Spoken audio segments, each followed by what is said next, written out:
Seja bem-vindo e bem-vinda à Rádio Ravina Mistérios Inexplicáveis.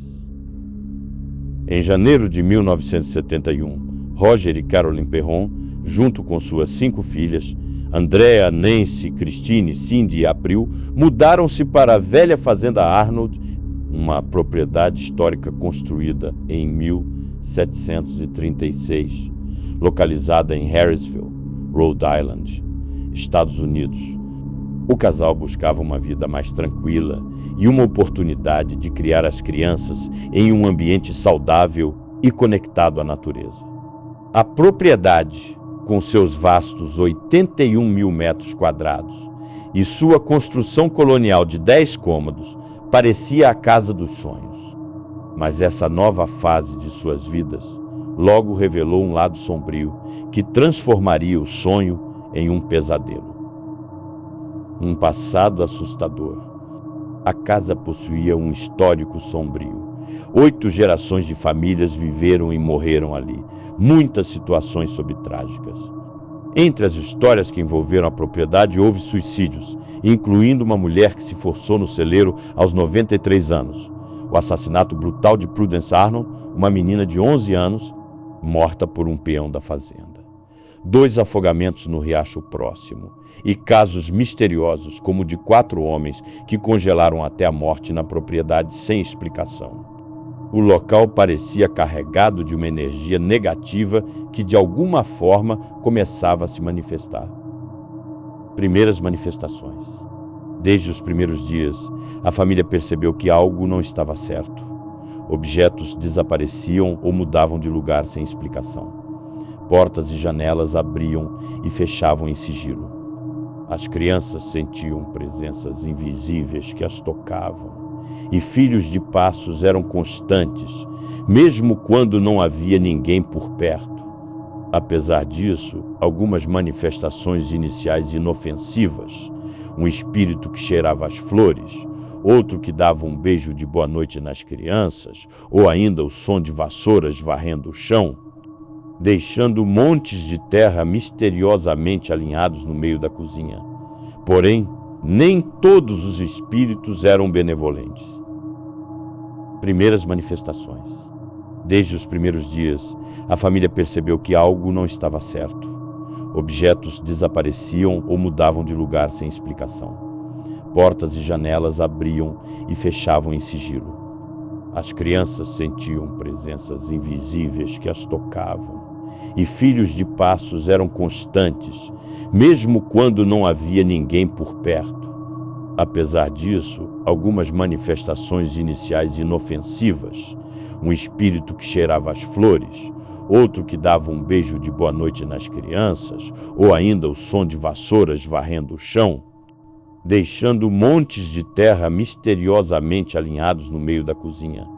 Porém, nem todos os espíritos eram benevolentes.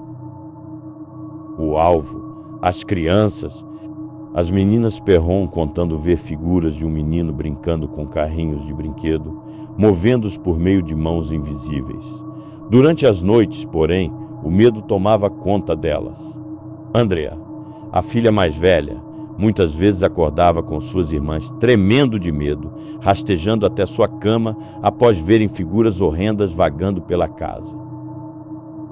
A intervenção dos Warren.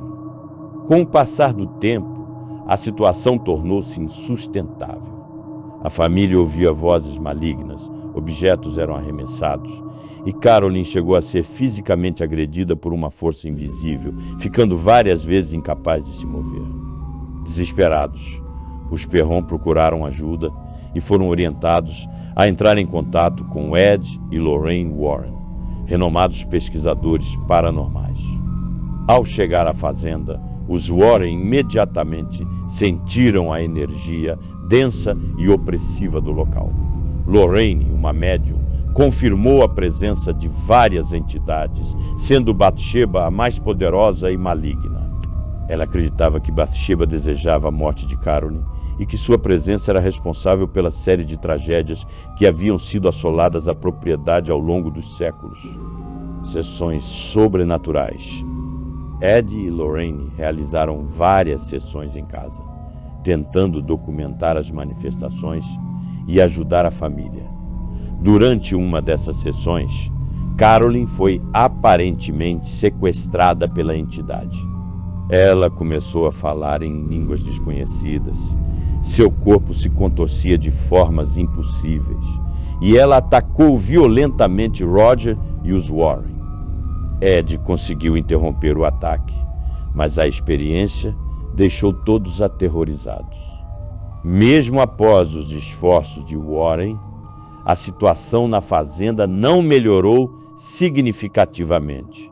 Os Perron, apesar de devastados pelos acontecimentos, não tinham condições financeiras de se mudar e recuperar sua propriedade por quase 10 anos. Durante esse tempo, viveram uma rotina constante de medo, com manifestações que variavam entre pequenas perturbações e ataques agressivos. Uma fuga tardia. Em 1980, uma família finalmente conseguiu deixar a fazenda, mas os traumas foram encontrados. Andrea Perron, anos mais tarde, escreveu uma série de livros intitulada House of Darkness, House of Light, detalhando os horrores que viveram. Ela acredita que a energia do local é um reflexo das tragédias acumuladas ao longo dos séculos. O legado da velha Fazenda Arnold. Até hoje, a velha Fazenda Arnold continua sendo tema de curiosidade e medo. Apesar de ter mudado de donos, os relatos de especificidades sobrenaturais persistem, fazendo do caso Perron um dos mais famosos e intensos na história da investigação paranormal. Se você gostou desse vídeo e quer ser amigo do canal, então se inscreva, ative o sino das notificações para o YouTube entender que você gostou. Deixe aquele like. Conte para nós o seu nome e de onde está falando. No próximo vídeo estarei enviando um salve para você. Um forte abraço do José Lumertz.